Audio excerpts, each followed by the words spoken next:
In this video, I'm going to show you how you can connect Canva to Claude AI, so then you can generate the designs, rewrite text, and create content faster.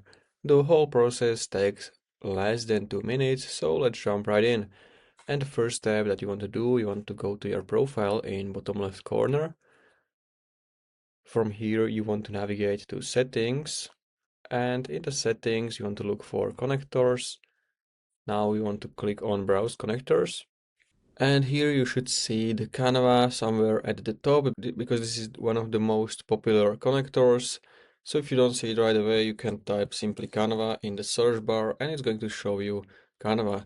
Then you can search, create, autofill and export Canva designs with this connection. So I'm going to click on connect and this should redirect us to this new page where you want to allow access to your Canva account.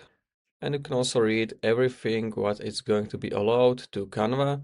So let's say it can create designs, it can read your folders, and it can also post comments on the designs or read comments as well. And I'm going to click on allow. Authorization successful.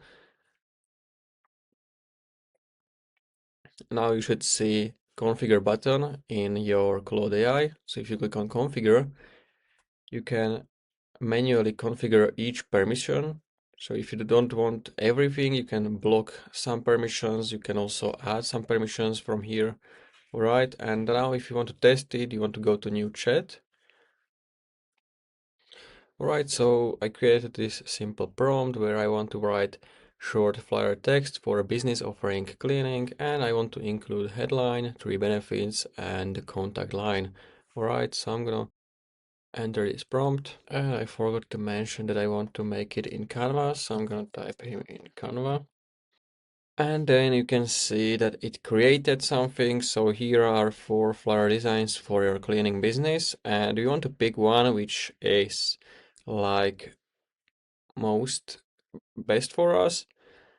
And let's say I will go with this second one. And now we can open it in Canva. So you can click on open in Canva. It's going to give you this external link which you want to open. And this is going to redirect you to this Canva design. So as you can see, this design was created with the Claude. And that's basically it for this video. So this is a quick example how you can use it and how to connect basically Canva to Claude. If you found this video helpful, consider subscribing for more tutorials like this one.